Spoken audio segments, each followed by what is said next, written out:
8 августа 2025 года на юго-западном побережье крупнейшего в Центральной Азии озера Балхаш, близ поселка Улькен в Казахстане, стартовали инженерно-изыскательские исследования с целью точной локализации места строительства первой в этой республике атомной электростанции. Событие знаковое. Росатом и Агентство Республики Казахстан по атомной энергии последовательно продвигаются к возможности подписания обязывающего контракта. Этап инженерно-исследовательских работ в атомной энергетике продолжается, как показывает статистика, около 18 месяцев. Пробы грунта в данном случае будут браться с глубин до 120 метров, после чего их тщательно исследуют, и только после этого будут приняты окончательные решения. Берег озера – это повышенная влажность грунта. В случае юго-западной части Балхаша это еще и повышенная соленость вод с коррозионными рисками для металлов. Казахстан – это еще и возможные сейсмические явления, которые потенциально могут привести к образованию так называемых плавунов в слабых грунтах. Если коротко, то изучение грунта может потребовать микросейсмического районирования и, как самый дорогостоящий вариант, потребует множество буронабивных свай как опоры для плиты фундамента, так называемого свайного поля. Поэтому персонально я беру паузу даже с попытками делать прогнозы сметной стоимости будущей атомной электростанции, которая, напомню, будет состоять из двух энергоблоков на базе реакторов ВВР-1200, относящихся к поколению 3+. На всякий случай, в качестве профилактики, именно ВВР-1200, а не более новые ВВР-ТОИ, поскольку Росатом максимально корректен по отношению к зарубежным заказчикам. Пока нет возможности предъявить референтный блок, на экспорт предложения не делать. Очень надеюсь, что времена, когда заказчик соглашался на новые проекты АЭС, приходя в восторг от чертежей с цветными фломастерами, 3D-графики и прочих голограмм, канули в лету. Французским атомным строителям и финским заказчикам отдельный физкульт-привет. Тем более, что в данном случае Росатом имеет дело с азиатским заказчиком, который о себе беспокоиться точно умеет. В качестве уже имеющегося примера Узбекистан. Специалисты УЗАТОМа провели какое-то невероятное количество служебных командировок по всевозможным подразделениям Росатома. Изучали опыт работы ВВР-1200 на Нововоронежской, на Ленинградской атомной электростанции. Это немножко разные проекты, но сейчас не об этом. Оценивали ВВР-1000, изучали происходящее на строительных площадках России и достраивавшиеся блоки белорусской атомной электростанции. Оценивали качество работы машиностроительного дивизиона на протяжении нескольких лет. И остановили свой выбор, если мы говорим об АЭС с 1000 мегаваттниками, на ВВР-1000, а не на ВВР-1200. Причина – сейсмические риски на территории Узбекистана и наличие у Росатома многократно проверено в таких же условиях Китая и Индии проекта ВВР-1000/491, который был разработан именно для сейсмически опасных зон. А ВВР-ТОИ только достраивается на площадке Курской АЭС-2. То есть, пока возможности предъявить его не на бумаге, а в железе еще нет. Потому предлагаю относительно первой АЭС Казахстана просто зафиксировать. Исследования грунта стартовали. В ближайшее время стоит ожидать визитов казахстанских заказчиков на наши АЭС, как в России, так и за рубежом. Окончательные решения будут приняты позже. В атомной энергетике суетиться вообще не принято, ибо, как известно, здесь действует заповедь номер 0 – максимально возможная безопасность. Ну и, конечно, если вдруг интересно послушать про два варианта реакторов ВВР-1200, о том, что такое проект ВВР-1000/491, для чего разработан проект ВВР-ТОИ, пишите в комментариях. Пусть и не самые простые темы, но может хотя бы попробовать. А сегодня немного о другом. Начну, пожалуй, с пары слов об объединенной энергетической системе Казахстана, у которой особенностей столько, что ничего похожего на географической карте планеты, мне кажется, и не найти. Для начала просто такой вот факт. Плотность населения этой республики ниже, чем в России. 7,2 человека на квадратный километр у нашего южного соседа и 8,5 человека у нас. Причина в том, что около 70% из 2,7 миллионов квадратных километров территории Казахстана пустыни и полупустыни, где просто никто не жил и не живет. На всякий случай не говорю, и жить не будет. Технологии на месте не стоят. Вдруг появится надежный способ обеспечения водой и в пустынных условиях. От этих ученых всякого можно ожидать. Но пока никакой научной фантастики. Нет возможности строить города в казахстанских пустынях, как не было ее и во времена советской власти. Хотя план ГЛРО до Средней Азии, что называется, не затянулся, усилий по электрификации было приложено немало. Просто чуть позже, чем план ГЛРО. Один из основополагающих принципов советской школы электроэнергетики – максимально возможное использование местных энергетических ресурсов, что ведет к снижению логистических издержек. Результат усилий в этом направлении – обнаружено крупное угольное месторождение на севере Казахстана и в Карагандинской области, которые стали базой для, опять же, крупной угольной генерации. В результате регион стал энергопрофицитным. Но климат есть климат.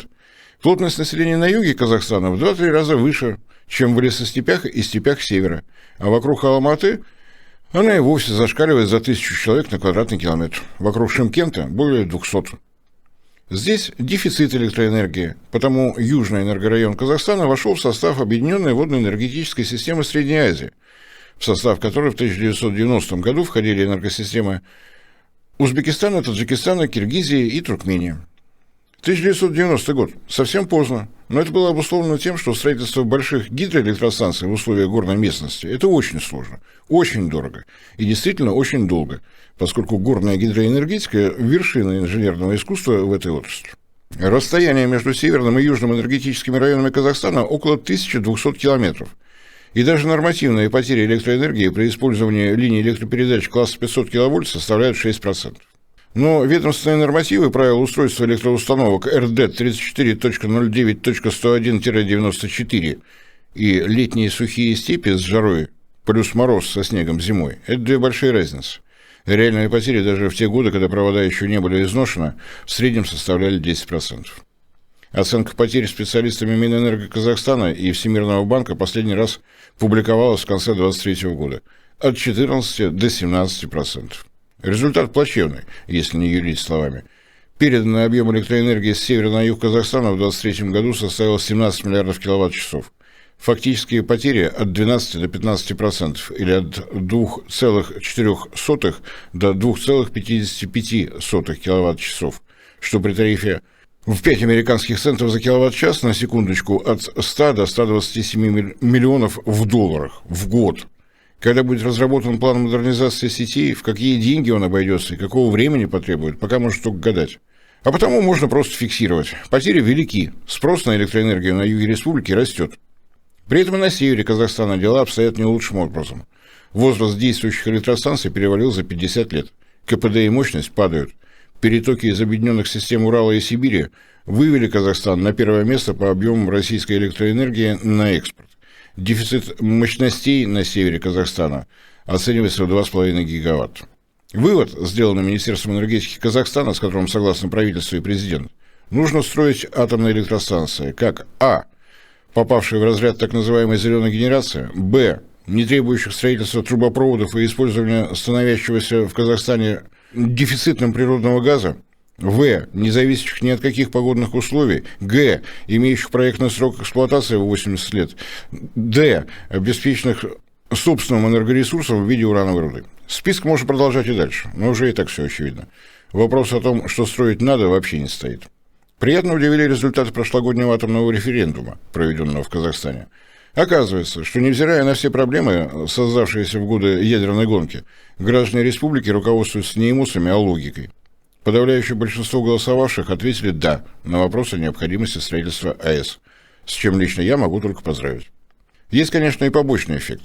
Поскольку количество сказавших «нет» отнюдь не было равно нулю, работать с общественностью придется как минимум в режиме Белоруссии при строительстве у нее Островецкой атомной электростанции. Максимум открытости, практически еженедельные брифинги для журналистов и блогеров, возможность побывать на строительной площадке максимально большему количеству желающих и так далее. Интерес наверняка будет большим и недоброжелательным со стороны всевозможных, в том числе и платных злопыхателей. Агентство Республики Казахстан по атомной энергии, напомню, возглавил профессиональный энергетик Алмасадам Саткалиев. Да, образование у него не профильное, но у него за плечами не только пост министра энергетики республики, обязанности которого он выполнял 4 года, но и 18 лет трудового стажа в управлении КИГОК, главной сетевой компании Казахстана. Его профессиональное мнение о том, что республике требуется не одна, а 3 атомных электростанции, пытались оспаривать, но с фактами спорить бесполезно. Это именно так, что и было признано на всех уровнях руководства Казахстана. Балхашская АЭС, название чисто условное, господин Такаев уже предложил объявить конкурс на наименование. С ней уже все не просто понятно, а очевидно. Вторая АЭС для энергодефицитных южных регионов необходима при любых сценариях. Спрос растет, и рост этот останавливаться не будет. Но есть ведь еще и западный энергорайон Казахстана, Прикаспийский, где сконцентрирована газовая и нефтяная добыча, и где в 1999 году был остановлен реактор БН-350, обеспечивавший бывший город Шевченко, нынешний Актау, сразу всем – электроэнергией, теплом и питьевой водой. Повторять практически идентичный текст про низкий уровень связанности западного энергорайона с энергорайонами севера и юга не вижу смысла, тут еще жестче. Единственная ЛЭП 220 киловольт на север и вообще ничего на юг. Вывод уже сделан. Для Актау в частности и при Каспийской территории вообще требуется третья атомная электростанция. Разве что в этом случае можно ограничиться реакторами средней мощности где-нибудь так в 600 мегаватт. Сейчас дефицит мощностей на западе Казахстана не менее 300 мегаватт. Но с учетом роста спроса и того, что ремонт действующих тепловых электростанций становится их привычным состоянием, есть все основания полагать, что к 2030 году этот объем дефицита удвоится. Итого, на сегодняшний день в Казахстане востребованы проекты сразу 3 АЭС. При этом времени на размышления практически не остается, поскольку средние сроки строительства даже самых удачных проектов атомных станций не менее 7-8 лет. А вот теперь придется несколько слов сказать о так называемой геополитике, хотя это точно не моя тема. Начнем с Каспия. Конвенция о правовом статусе моря президент России подписал 1 октября 2019 года, тем самым завершив ратификацию этого документа. Вот так выглядят сектора Каспия 5 стран. Схема удобная, поскольку хорошо видно, что такое центральный маршрут международного транзитного коридора север-юг. Кратчайший путь из России в Иран, а МТК именно про наш транзит с этой страной, либо через сектор Азербайджана, либо через 2 сектора Казахстана и Туркмении. Опять же, для наглядности, вот западный маршрут того же международного транзитного коридора север-юг.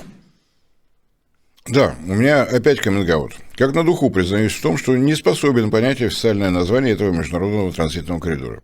Я вижу на карте направление с юга на северо-запад, но все называют коридор север-юг. Видимо, что-то со мной не в порядке, болезнь уха-глаза прогрессирует. Вижу одно, а слышу совсем другое.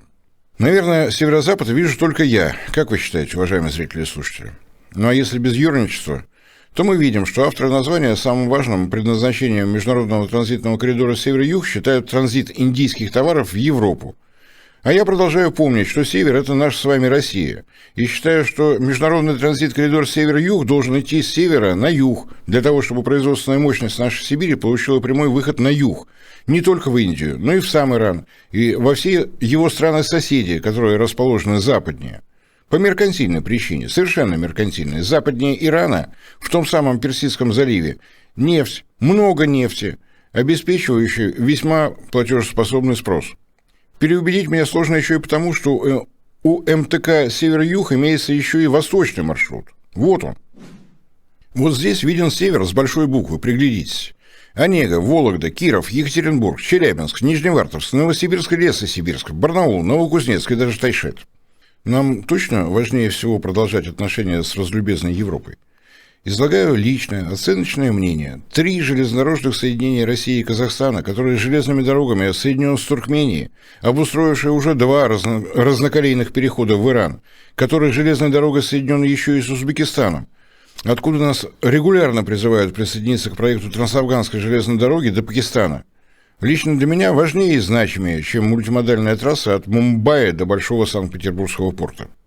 Желающие спорить в комментариях, будьте добры. Теперь без эмоций. Исходим из самого пессимистичного сценария, чтобы оставить себе возможность порадоваться, если он не воплотится в реальность.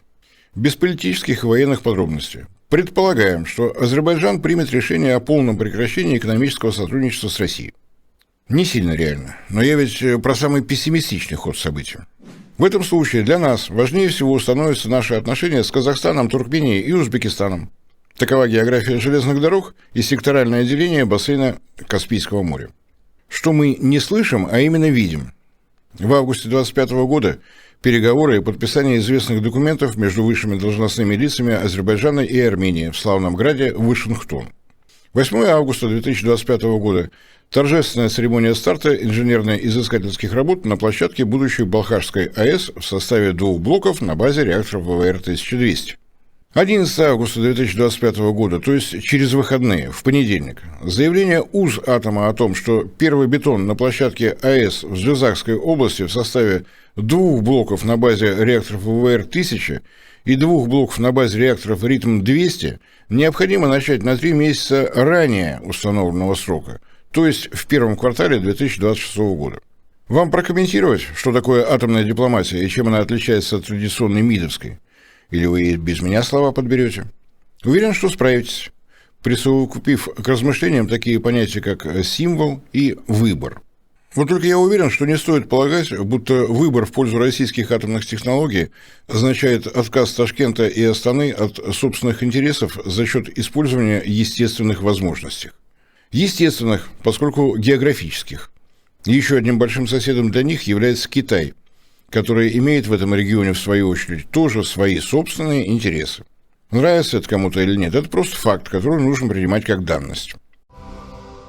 О причинах сложившейся ситуации можно спорить сколько угодно. К примеру, трезво оценить, насколько удачными были многочисленные проекты строительства Европы от Лиссабона до Владивостока, проекты вхождения в дружную семью цивилизованных народов и прочую борьбу за общечеловеческие ценности. Не знаю, как у вас, а у меня вот нет впечатления, что за этой веселухой в нашем исполнении не наблюдали по ту сторону наших южных границ. Наблюдали и делали выводы, в том числе и о том, как ловко у нас получалась реализация еще одного алгоритма. За свои нефть и газ мы купим нужные технологии вместе с техникой и технологами. Все, что только пожелаем. Для России этот прекрасный метод завершился тем, что мы были просто вынуждены судорожно вкладываться в импортозамещение, которое теперь настолько же судорожно пытаемся заменить на борьбу за технологическую независимость. Получается пока так себе. В качестве примера просто сравните количество китайских и отечественных автомобилей на наших дорогах, в том числе и грузовых. И, к сожалению, очень похожая картина и во многих других секторах. Выправляемся. Медленнее, чем хочется, поскольку у нас еще и погодные условия из-за тайфуна с ласковым женским именем Эльвира далеко не самые лучшие. И вот на фоне этого не приходится удивляться и тому, что негласный девиз «Средняя Азия – наш задний двор, куда она денется-то?» стали куда как пристальнее смотреть на свои не северные, а восточные границы. Китай не изучал учебники экономикс, а просто шел своей дорогой, которую сам себе и прокладывал.